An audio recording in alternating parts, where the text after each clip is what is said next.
bonjour et bienvenue sur le podcast de Régénère, un nouveau format, une nouvelle saison. La chaîne Régénère retrouve sa finalité première, à savoir vous informer, vous inspirer et vous donner les moyens de reprendre le contrôle de votre santé dans un monde voué à la maladie. Un épisode par semaine, des séries structurées sur des thématiques en lien avec la santé holistique, la naturopathie, l'hygiénisme et l'autonomie en matière de choix de vie et de santé.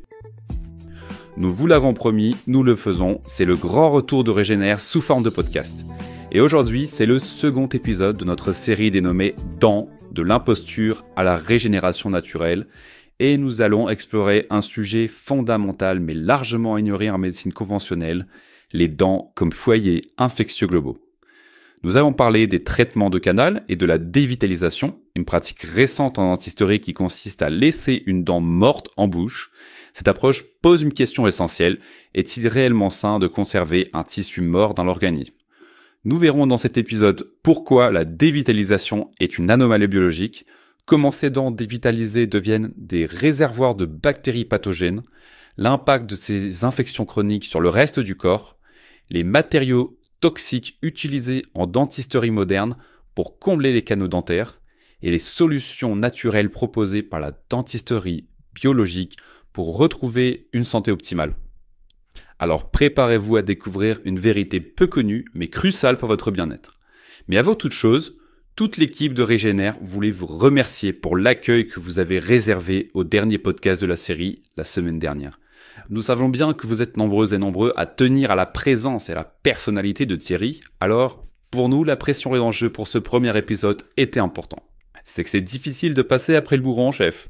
Alors plus sérieusement, c'est pour cela que lire vos commentaires enthousiastes nous a fait énormément de bien. Franchement, merci. Nous allons nous améliorer encore. Sachez que vraiment, l'on tient compte de tous vos commentaires, vos suggestions, vos questions, vos remarques, donc n'hésitez pas à nous laisser vos commentaires. Toute l'équipe est ultra mobilisée pour vous offrir le contenu de la meilleure qualité possible et surtout le plus utile pour vous. Cette équipe d'ailleurs, c'est celle qui a aussi développé la toute nouvelle plateforme Régénère.tv. Et avant de commencer ce podcast, je voulais vous en dire quelques mots tellement nous sommes fiers du travail accompli et de vos retours. Donc, c'est la toute nouvelle équipe Régénère qui s'est relevé les manches et en partant de tout le travail de Thierry, a décidé de relever un challenge inouï, à savoir faire encore mieux. Bon, s'il nous entend, il va pas être forcément content, mais blague à part, notre désir était de porter tout son formidable travail à un niveau d'excellence et surtout le rendre encore plus accessible, compréhensible et facile à mettre en pratique. Alors, nous avons réuni une équipe exceptionnelle de personnes formées par Thierry, mais aussi riches d'horizons proches mais complémentaires, de personnes reconnues comme expertes dans leur domaine de santé naturelle et nous avons mis en place une toute nouvelle plateforme Régénère.tv, RGNR.tv. Donc Régénère.tv, c'est une plateforme unique et exceptionnelle au service de votre connaissance et de votre santé.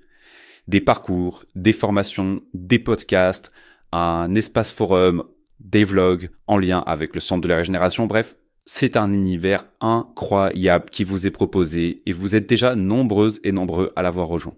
Les parcours, par exemple, c'est une nouvelle formule d'accompagnement, thématique par thématique, qui est quelque chose de beaucoup plus pratique que les formations, bien qu'il y ait déjà de nombreuses formations sur Régénère.tv. Un parcours, c'est ciblé sur un symptôme ou une pathologie en particulier. Il y en a déjà 5, perte de poids, le jeûne, fatigué d'être épuisé, la santé des intestins et permaculture. Et chaque mois, nous allons vous proposer un nouveau parcours. C'est vraiment unique en francophonie et nous sommes vraiment fiers de vous le proposer. L'abonnement est en promotion exceptionnelle jusqu'à ce soir minuit, alors je vous invite vraiment à aller découvrir tout ça en suivant le lien en description. Voilà qui est dit, avec le cœur parce que nous y croyons vraiment en cette nouvelle formule Régénère.tv. Place maintenant à votre second épisode. Alors, dévitaliser une dent, n'est-ce pas une anomalie médicale pourtant tolérée en dentisterie ? Je vous explique. Dans toutes les autres disciplines médicales, lorsqu'un organe ou un tissu meurt, il est retiré du corps aussi vite que possible. Pourquoi d'après vous ? Eh bien, c'est simple, parce qu'un tissu mort se décompose.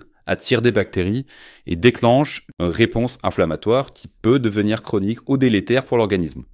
Pourtant, en dentisterie, on a pris l'habitude de conserver des dents mortes, notamment celles qui ont subi un traitement de canal. C'est une aberration du point de vue de la médecine biologique. Alors, reprenons point par point. Un tissu mort se décompose. Oui, il devient un terrain fertile pour les bactéries. Les bactéries sont même là pour ça. Décomposer les tissus morts, c'est leur job. Donc, on assiste d'abord à une prolifération bactérienne. On pourrait même parler d'activation bactérienne, pour reprendre les propos de notre cher Eric Ansley. Mais ces bactéries qui se multiplient produisent en plus des métabolites, c'est-à-dire que le simple fait qu'elles décomposent le tissu mort amène à une production de toxines. Des toxines métabolites issues de leur travail de décomposition. Ces toxines, produites localement, vont petit à petit rejoindre la circulation sanguine générale. Vous voyez déjà ce que ça va donner rapidement ? C'est une véritable intoxication de l'organisme qui se produit. Avec le temps, ces bactéries produisent des toxines extrêmement puissantes, notamment des composés soufrés qui perturbent le fonctionnement des enzymes et peuvent générer un stress chronique sur l'organisme. Mais non seulement il y a ce premier phénomène déjà lourd en conséquence, mais aussi l'organisme va déclencher une réponse inflammatoire chronique, entraînant des troubles systémiques. Cette inflammation est normale, naturelle, prévue si vous voulez. C'est la réponse normale de l'organisme quand un tissu dégénère afin de nettoyer la zone. Sauf que, dans notre cas, il n'est pas naturel de dévitaliser une zone de l'organisme, sans en tout cas enlever les tissus. L'inflammation devient alors chronique car les tissus, pourtant morts, restent en place. Donc pour le dire plus simplement, en dentisterie moderne, on conserve les dents mortes en place, notamment celles qui ont subi un traitement de canal. Cette pratique va tout simplement à l'encontre des principes biologiques fondamentaux.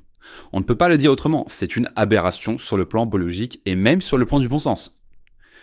Le docteur Weston Price, dont je t'ai parlé la dernière fois, un des plus grands chercheurs sur ce sujet, avait déjà démontré dès le début du XXe siècle que les dents dévitalisées étaient souvent des foyers d'infection affectant tout le corps. C'est pas dire que nous le savons et pourtant on continue encore et encore. Alors c'est quoi le problème des dents dévitalisées ? Quand un nerf dentaire est retiré lors d'un traitement de canal, la dent devient une structure morte. Morte, ça veut dire sans circulation sanguine, sans système immunitaire actif et sans défense contre les infections. Même si le canal principal est désinfecté, il existe des milliers de minuscules tubules dentaires, jusqu'à 75 000 par millimètre carré, impossible à stériliser complètement. Ces espaces deviennent un abri idéal pour les bactéries, dont certaines pourraient être dites pathogènes. Bien qu'il faut rappeler que ces bactéries sont d'abord et avant tout là à cause de notre intervention qui laisse des tissus morts présents au sein de l'organisme. Je me répète, mais elles font simplement leur job. Elles nettoient notre sale boulot et surtout, elles compensent notre manque de bon sens qui amène à laisser en place des structures mortes. Ces bactéries qui travaillent produisent des toxines puissantes comme par exemple les thioéthers et mercaptans qui perturbent le fonctionnement des enzymes cellulaires et des lipopolysaccharides impliqués dans l'inflammation chronique. Ces derniers sont des endotoxines, c'est-à-dire des toxines libérées lorsque les bactéries meurent et se décomposent. Ils peuvent déclencher une inflammation systémique en activant le système immunitaire, induire un choc septique en cas d'infection grave, notamment par une surproduction de cytotoxines inflammatoires, contribuer à des troubles métaboliques s'ils passent en trop grande quantité dans la circulation sanguine. Car oui, on vous parle souvent d'hyperméabilité intestinale, mais ce serait oublier que toutes les muqueuses de l'organisme peuvent devenir perméables, y compris les muqueuses buccales. Donc ces toxines peuvent très facilement se retrouver dans la circulation sanguine générale en passant la barrière mucosale. Il n'y a pas de sujet à cette question, c'est un fait avéré. À long terme, tout cela engendre une stimulation permanente du système immunitaire. Et cette stimulation va contribuer, par exemple, à des tas de symptomatologies chroniques comme les dites maladies auto-immunes, les troubles articulaires, des pathologies cardiovasculaires, les symptômes neurologiques type Alzheimer, Parkinson ou sclérose en plaques. Le système immunitaire ne peut pas éliminer ces bactéries car il n'a plus accès à cette dent morte, dépourvue de circulation sanguine. Cela signifie que l'organisme reste en état de lutte constante contre une infection qu'il ne peut pas totalement éradiquer. C'est pour cela que c'est chronique. Chronique car insoluble si on n'intervient pas, comme nous verrons plus loin. Sans intervention pour changer la situation, le corps lutte contre une infection sans vraiment avoir les moyens de cette lutte. Ce phénomène est connu sous le terme de foyer d'infection chronique, un concept développé il y a plus d'un siècle par le docteur Weston Price. Ces recherches ont montré qu'une infection localisée dans la bouche pouvait avoir des répercussions sur des organes éloignés, contribuant à des maladies chroniques comme des troubles articulaires, neurologiques, cardiovasculaires et immunitaires. Et vous savez quel est le plus gros problème ? Ces infections ne sont pas visibles sur les radios dentaires classiques. Donc, résumons. Quand une infection persiste dans une dent dévitalisée, le système immunitaire ne peut pas l'éliminer car il n'a plus accès à cette dent morte. Résultat, on assiste non seulement à une bataille immunitaire continue qui affaiblit les défenses naturelles du corps, mais aussi on constate un stress inflammatoire global qui surcharge l'organisme et peut déclencher des pathologies systémiques. Des chercheurs ont découvert que les bactéries issues de ces foyers infectieux migrent dans l'organisme et colonisent d'autres organes. Je vous donne quelques exemples.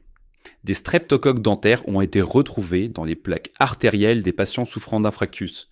Ou encore, des toxines bactériennes issues de la bouche sont impliquées dans la maladie d'Alzheimer et les maladies inflammatoires de l'intestin. Oui. Le docteur Dominique Nejwitz, spécialiste en dentisterie holistique, insiste sur le fait que la santé bucco-dentaire est le premier pilier de la santé optimale. En effet, un aspect souvent négligé est la relation entre chaque dent et les différentes parties du corps. Le docteur Reinhold Voll a mis en évidence ce qu'il appelait le système endotone, où chaque dent est reliée énergétiquement et nerveusement à un organe spécifique.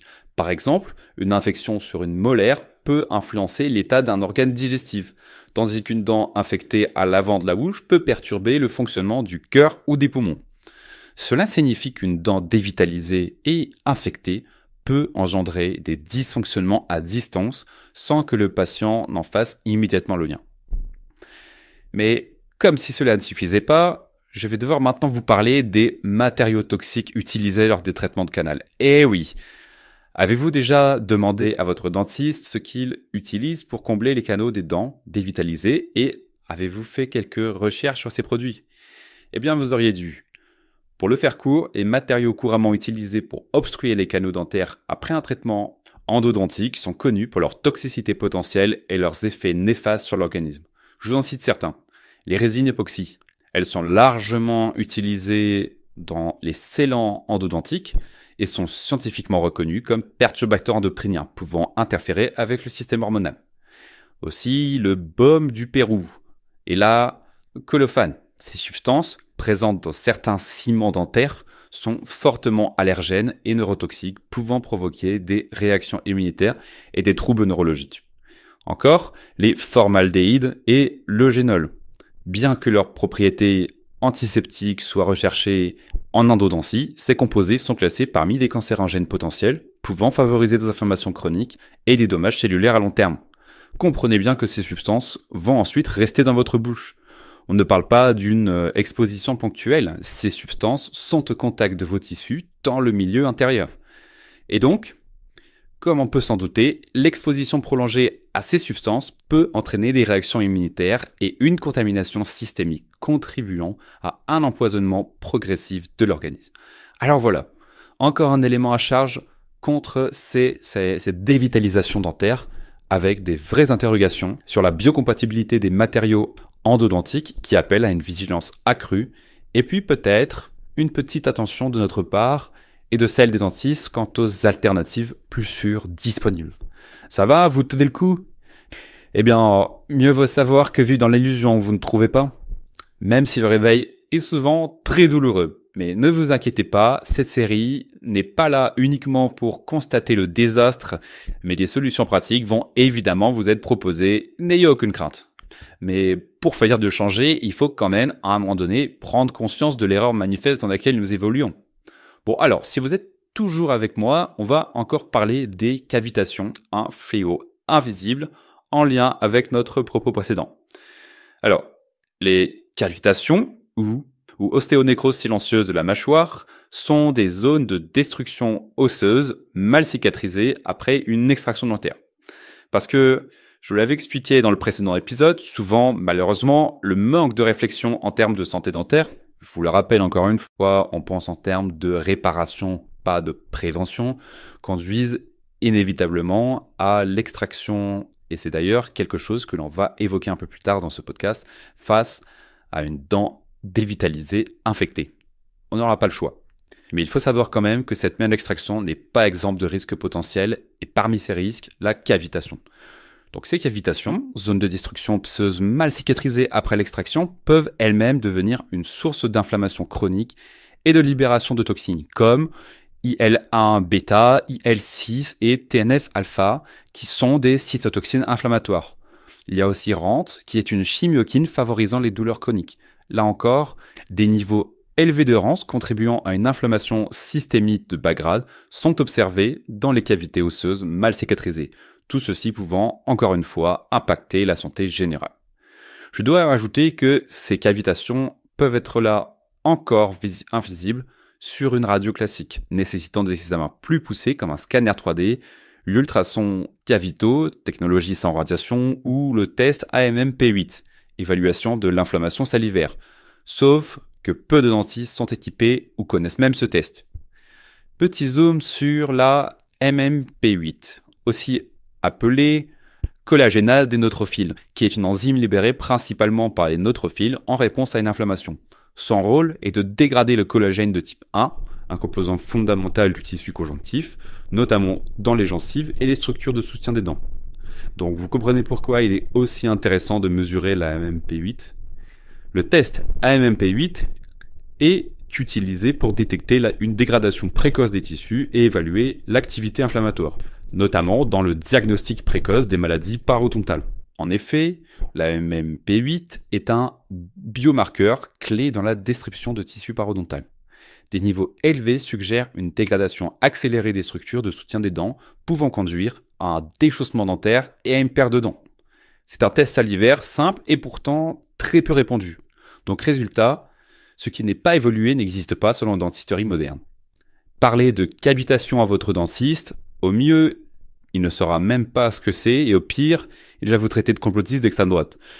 Désolé, mais c'est souvent tellement caricatural. Ce sera la même chose si vous osez, profane inculte, questionner la pertinence de laisser un canal dévitalisé et une structure morte dans l'organisme, ou osez questionner la biocompatibilité des résines époxy utilisées. Circulez, il n'y a rien à voir et surtout ne posez pas de questions. Pourtant, c'est de notre vie et notre santé dont on parle. Alors les questions, on va les poser. Alors que faire ? Voyons les solutions plus respectueuses de la nature biologique de nos dents et gencives. Bon, on ne va pas terminer ce podcast sans vous proposer un plan d'action clair et efficace. Ce serait de très mauvais goût et surtout, ce n'est pas le projet de Régénère. Constater les dégâts, certes, mais immédiatement proposer des solutions, si possible, qui nous rendent autonomes. D'ailleurs, c'est pour cela que les prochains podcasts sur ce thème des dents seront d'abord et avant tout orientés en amont de cette question, des dents dévitalisées, pour parler de santé, de prévention, de microbiote buccal et de soins véritables. Quand on parle de dents dévitalisées, c'est que la dégénérescence est bien avancée, mais cette question revient tellement souvent que dans vos commentaires qu'il a semblé essentiel de le traiter tout de suite. Alors laissez-moi vous dessiner les contours d'un plan en 4 étapes pour essayer de répondre à ces questions d'infection dentaire liées à des dents dévitalisées et de cavitation. D'abord, identifier les foyers infectieux. C'est essentiel, prendre la mesure réelle des dégâts. Pour cela, il faut trouver un dentiste équipé, conscient et capable de réaliser un scanner 3D CBCT pour visualiser les infections invisibles et un test salivaire AMMP8 pour évaluer l'inflammation. Ensuite, extraire les dents dévitalisées problématiques. Et oui, pas de structure morte dans la bouche, vous l'avez compris. Il n'y a pas le choix, il faut retirer et il faut le faire bien. C'est-à-dire idéalement un retrait minutieux avec piézochirurgie et un nettoyage du site avec de l'ozone et la thérapie PRF, ça veut dire fibre riche en plaquettes. Je vous détaille un peu. La piézochirurgie est une technique chirurgicale innovante qui utilise des ultrasons de haute fréquence pour découper sélectivement les tissus durs, comme l'os, tout en préservant les tissus mous, gencives, nerfs, vaisseaux sanguins, etc. Elle repose sur le principe de microvibrations piézoélectriques qui permet de découpe précise, atraumatique et sécurisée. Comment fonctionne la piézochirurgie ? Un générateur envoie des ultrations à une pièce à main équipée d'un embout métallique. Ces ultrations produisent des micro-vibrations qui permettent de découper l'os avec une grande précision, contrairement aux instruments rotatifs comme les forêts ou les fraises. La piézochirurgie ne génère pas de chaleur excessive et ne traumatise pas les tissus environnants. Parmi les avantages de la piézochirurgie, on peut donc citer une précision accrue qui permet des découpes ultra fines et nettes idéales dans les interventions délicates, le respect des tissus mous, les ultrasons n'affectent pas les nerfs, les vaisseaux sanguins ou les gencives, réduisant ainsi les risques de complications. On a aussi une réduction des douleurs et de l'inflammation. Moins de traumatisme tissulaire signifie une récupération plus rapide et moins douloureuse. Et aussi un moindre saignement. La technologie favorise une hémostase efficace, limitant les saignements péropératoires. Il va falloir parler à votre dentiste et trouver le bon. Je sais que ce n'est pas facile, mais il y en a de plus en plus qui utilisent ces techniques. Si vous en connaissez, n'hésitez pas à laisser le nom des cabinets dans les commentaires. En ce qui concerne l'ozonothérapie dentaire, celle-ci repose sur l'utilisation de l'ozone, O3, un gaz possédant de puissantes propriétés antimicrobiennes, antifongiques et antivirales. En dentisterie, il est utilisé sous forme gazeuse, d'eau ozonée ou d'huile ozonée pour désinfecter les tissus. Je peux aussi vous donner quelques avantages de l'ozonothérapie en chirurgie dentaire, par exemple élimination des bactéries, virus et champignons. En effet, l'ozone détruit les micro-organismes pathogènes sans générer de résistance, et ça c'est fondamental. On a aussi une désinfection profonde des tissus. Il pénètre efficacement dans les tissus osseux et mous. On a une stimulation de la circulation sanguine et de la régénération tissulaire. L'ozone favorise l'oxygénation locale et accélère la cicatrisation. Et enfin, une réduction de l'inflammation et de la douleur. On a un effet anti-inflammatoire naturel réduisant le besoin d'antibiotiques. Alors, je vous ai aussi parlé tout à l'heure de la thérapie PRF, platelet riche fibrine en anglais, la régénération naturelle des tissus. Le PRF, donc fibrine riche en plaquettes, pour le redire encore une fois, c'est une technique de médecine régénérative qui utilise le propre sang du patient pour accélérer la cicatrisation et la régénération du tissu. Allez, rapidement, comment fonctionne la thérapie PRF? D'abord, on a un prélèvement sanguin du patient, ensuite une centrifugation pour séparer les différents composants du sang. On a aussi une formation d'un caillot de fibrine enrichi en plaquettes et en facteurs de croissance. Et enfin, on a l'application du PRF directement sur le site chirurgical ou dans l'os. Là encore, technique très prometteuse, il faut trouver le bon dentiste, mais le résultat en termes de restauration et de santé est exceptionnel. Donc on a dit, d'abord, identifier les foyers infectieux, ensuite, extraire les dents dévitalisées problématiques, puis, logiquement, étape 3, restaurer la bouche avec des alternatives biocompatibles. À moins que vous vouliez rester avec une dent en moins, ce qui, entre nous, est inesthétique, mais en termes de santé est beaucoup plus favorable que garder une dent dévitalisée en train de pourrir, il va falloir combler cet espace vacant. Mais permettez-moi une réflexion plus globale à ce sujet, une réflexion à la théorie. La dentisterie moderne reflète parfaitement l'illusion dans laquelle nous vivons. On préfère l'apparence de la santé à la santé réelle. Aujourd'hui, tout est une question de façade. On fait semblant d'être en bonne santé, tant que l'extérieur tient debout, tant que le sourire est éclatant, même si l'intérieur est gangréné. On maquille, on cache, on colmate.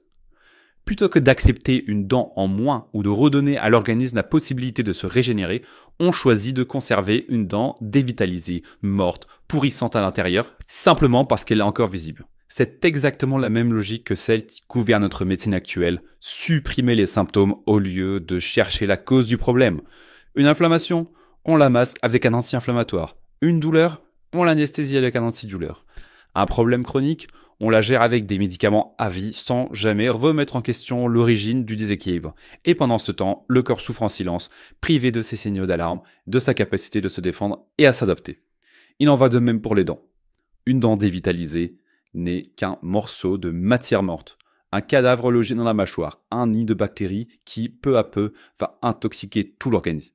Mais au lieu de retirer et de laisser le corps se réorganiser naturellement, on préfère la conserver pour préserver un alignement esthétique et éviter une imperfection. On choisit le mensonge d'une belle apparence plutôt que la vérité d'un organisme en pleine santé. C'est une métaphore de notre société entière. On ne veut pas être en bonne santé, on veut avoir l'air. Comme on ne veut pas être heureux, mais donner l'illusion sur les réseaux sociaux. Comme on ne veut pas être libre, mais juste avoir le sentiment de l'être dans un cadre bien contrôlé et sécurisé. On est prêt à tout pour éviter d'affronter la vérité, mais la vérité, c'est que l'on ne peut pas tricher avec la biologie. À un moment donné, le corps reprend ses droits. Et ce que l'on a ignoré, ce que l'on a enfoui sous des couches de camouflage, finit toujours par ressurgir, souvent sous une forme bien plus destructrice. Il fallait le dire. Bon, désolé pour cette digression, revenons en étape 3, restaurer la bouche avec des alternatives biocompatibles. Quelle solution s'offre à nous? C'est pas compliqué. Soit rien, soit des implants en céramique, zircone, donc biocompatibles sans interférences électromagnétiques. On va en reparler dans un prochain podcast, des matériaux, des implants, rassurez-vous. Soit les bonnes vieilles prothèses amovibles. Rassurez-vous, on fait mieux maintenant que les dents de mamie dans le verre avec du stéradent. En termes de coût, en tout cas, c'est un bottom. On y reviendra, je vous le promets. Enfin, étape 4, adopter une approche globale pour la guérison. C'est essentiel et ce sera l'objet de tous les prochains podcasts, que ce soit pour prévenir ou restaurer l'état de santé. C'est-à-dire une alimentation anti-inflammatoire et riche en nutriments, un protocole de reminéralisation avant toute intervention et un soutien immunitaire et de détoxification après extraction. Tous ces points, on y revient dans les prochains épisodes. Pour l'heure, je crois qu'on a déjà beaucoup avancé et surtout apporté des informations et des notions cruciales. Donc, faisons une petite conclusion. Nous avons vu aujourd'hui que les dents peuvent être des bombes à retardement pour notre santé. Les dents dévitalisées et les cavitations sont des foyers infectieux invisibles qui fragilisent l'organisme.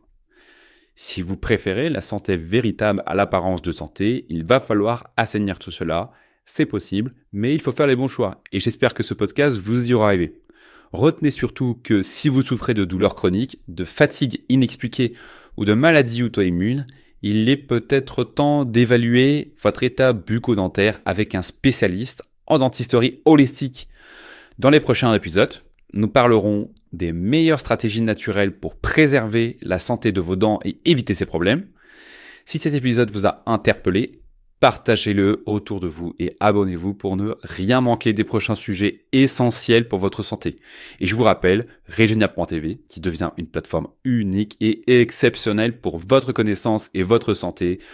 Je rappelle des parcours, des formations, il y en a beaucoup d'ailleurs déjà présentes, des podcasts, un espace forum pour pouvoir échanger entre vous, des vlogs dont certains faits directement par Thierry Casasnovas en lien avec le Centre de la Régénération. C'est un univers incroyable qui vous est proposé et vous êtes déjà nombreuses et nombreux à l'avoir rejoint. L'abonnement, encore une fois, je rappelle, est en promotion uniquement jusqu'à ce soir 27 février minuit. Alors je vous invite à aller découvrir tout ça en suivant le lien en description. C'est promis, vous n'allez pas le regretter. Et dernière annonce pour ce podcast, le magazine Régénère est de nouveau disponible. La totalité des numéros sont disponibles, soit sous forme d'abonnement, soit en achat à l'unité. Les magazines Régénère, c'est une véritable encyclopédie du vivant, réalisée sous la direction d'Estelle Savana, qui, en 17 numéros, chacun spécifique à une thématique, vous donne toutes les clés essentielles pour comprendre votre organisme, faire les choix éclairés et agir concrètement pour votre santé. C'est un projet unique en francophonie, avec une rigueur scientifique exemplaire, une qualité d'impression et d'illustration remarquable, et c'est une joie de savoir qu'ils sont de nouveau disponibles. Suivez là aussi le lien en description. Merci pour votre écoute de ce second podcast et rendez-vous très bientôt pour le prochain de cette série sur les dents, de l'imposture à la régénération naturelle. Bonne santé et bonne régénération.